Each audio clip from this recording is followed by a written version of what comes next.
J リーグにも存在するいくつかのジンクス。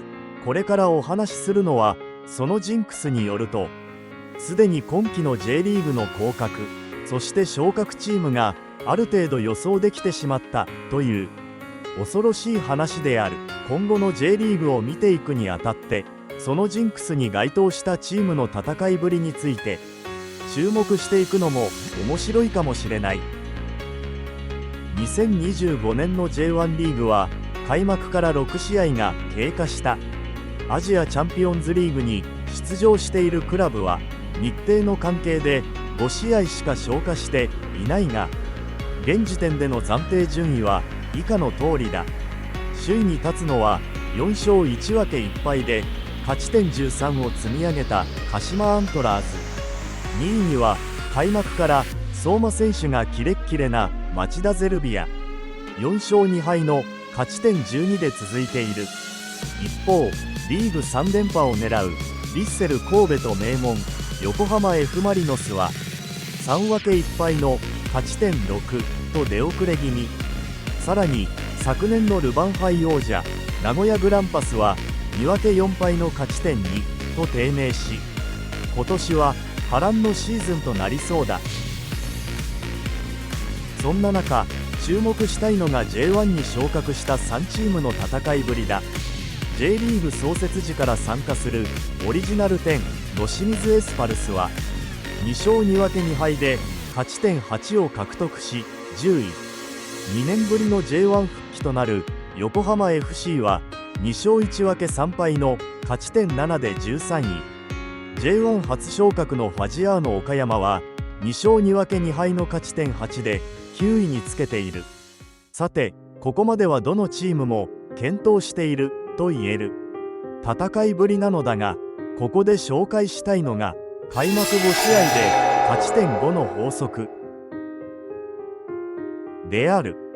2005年に J1 が18チーム制になって以降、昇格チームが開幕5試合で勝ち点5以上を獲得すれば残留、逆に勝ち点4以下にとどまった場合は降格する傾向があるのだ。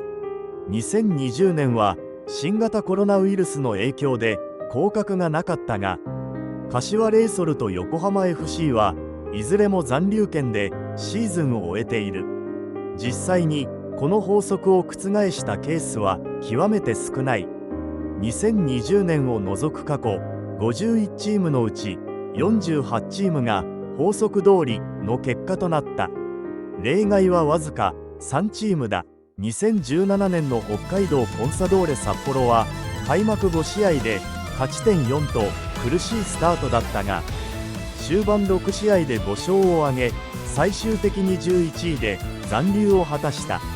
夏には元イングランド代表フォワード J、 タイ代表ミッドフィルダーチャナティップ、ディフェンダー石川直樹を獲得。特に J は14試合で10得点と大活躍し、チームの巻き返しに貢献した。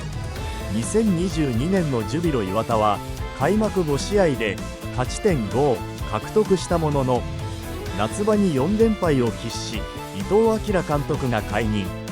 その後も流れを変えることができず最下位で J2 降格となった。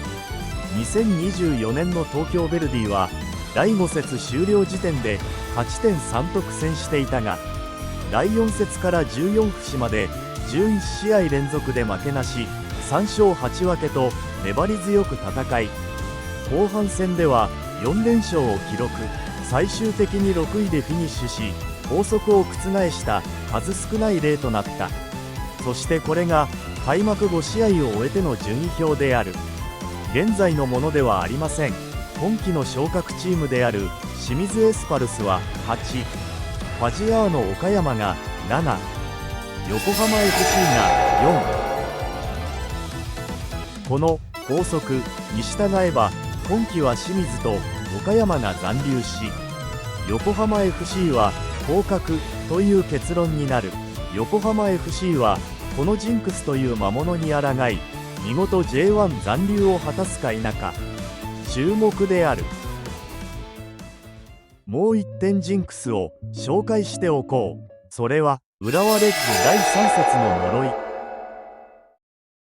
というジンクスである。簡単に言うと、浦和レッズと J1 リーグ第3節で対戦したチームは高確率で降格するというジンクスである。過去のデータを見てみると、浦和と第3節で対戦したチームの成績は以下の通りだ。 J1 リーグには毎年18から20チームが所属し、そのうち2から3チームが降格する。にもかかわらず、過去14シーズンで実質10チームが降格しており、その割合は 71% にもなる。もちろん例外もあるが、データを見る限り浦和の第3節の相手イコール降格の危険大という法則はただの偶然とは言い切れないかもしれない。ちなみに今季の浦和レッズの第3節の対戦相手は湘南ベルマーレ。マジで？正直見事なスタートダッシュを決めた湘南が降格とは現時点では考えにくい点があるが、油断は禁物ということなのだろうか。さて、これまで降格のジンクスという悪い印象のジンクスばかりだったので、良い方のジンクスも紹介したい。こちらは J1 昇格のジンクスである。 J2 リーグ第6節、首位ジェフユナイテッド千葉が敵地でヴァンフォーレ甲府に2対1で逆転勝ち。開幕からの連勝を6に伸ばした。 J2 で開幕節から6連勝以上は14年の湘南ベルマーレ14連勝以来11年ぶり6チーム目。そして過去5チームの最終順位はこの通り。5チーム中3チームがそのままの勢いで最終的に優勝。99年のアルビレックス新潟は4位に終わったが、2位だった2000年の浦和レッズを含め4チームが J1 自動昇格を決めている。ジェフはすでに8割方昇格を決めていると現時点で言い切るのはさすがに早計かもしれないが、今季のジェフは今までとは違うようである。しかしジェフサポ界隈からまだ J1 昇格という威勢の良い声はほとんど聞こえてこない。まだまだ先は長いと慎重になっているのか、冷静に推移を見届けているあたり、さすがに長年苦労を重ねてきたサポーターたちである。2009年の降格から数えて今季で16シーズン目となる J2 という沼をついに抜け出すシーズンとなるのだろうか。ネットの反応。下位チームとの対戦続いたとはいえ取りこぼさないケルベロス。ボール奪われてもすぐにプレスかけて回収してショートカウンターしてくるから、マジで強いと思うよ。問題は夏場かなとは思う。一度も昇格したことがないという世界でも珍しいプロクラブという特徴を潰す気なのか。ミトちゃん、ディスってんのか。おい。これでいけないから千葉だろ。降りてんだからな。ついに泥沼から抜け出すのか。ここまで長かったな。千葉も今年こそ昇格しないと J2 の沼に腰まで使ってしまうぞ。まだ上半身出てたんですね。すでに耳の先まで使ってる定期。犬が沼から這い上がる時が来たというのか。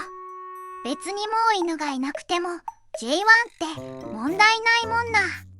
今年は名古屋と入れ替えでまた降り点が J1 に揃わなくなるな。J2 の沼の主は札幌が代わりに務めるから。この時期から J2 を気にすることなんてかつてなかった。大宮とか長崎のせいだ。お犬様どうしちゃったん？ついにシベリアンハスキーになったん？ハスキーは優しいだろ。6連勝してもこれで優勝や来季は J1 いけるみたいになってないのがよくしつけられたサポたちだなぁと感心しています。去年プレーオフまで迫ったんだから昇格しないとな。京都倒してほしいし。繰り返すこのエジリズム。もう選手も昔 J1 にいたチームって知らなさそう。やっと犬が帰ってくるのか。来年は力とかマスロバル呼んで感謝祭だな。千葉のいない J2 なんてという思いと、散々ネタにされてきたんだから、いい加減そろそろ上がれよ、という思いと、どっちもあるな。もはや J2 の期間の方が長いよな。小森が足かせだった説。絶対的なエースがいなくなると強くなるって割とあるからな。6連勝しても3位と勝ち点差4しかないしな。J2 は多少の連勝より連敗しないことが大事。もともとジーコが入る予定だったチーム。実際に入った鹿島は J1 首位で、入らなかったジェフは J2 首位か。犬だけどうまくいきすぎてて怖いわ。夏場あたりに落とし穴ありそう。まだまだ信用できない。先は長いぞ。1分で点を取られ、後半で追いつき、残り1分くらいで逆転する。これが今の底力のある千葉。1分で点を取られるのはどうかと思うが、今年の犬は違う。ジェフの奇妙な残留力を舐めてはいけない。そこを平然と覆すのが千葉。そこにしびれる、憧れる。秋頃にはプレーオフの可能性もなくなって、桜が散るぐらいまでは夢と希望に満ち溢れてたのになと、サポが嘆くところまで想像できる。後半 AT に失点したり、最下位や北関東にボロ負けする。いつものジェフに戻るんだろう、戻るんですよね。しかしサッカーの世界に絶対はない。12月6日の最終節まで各チームの戦いを見守りたいと思います。ご視聴ありがとうございました。高評価、チャンネル登録をぜひよろしくお願いいたします。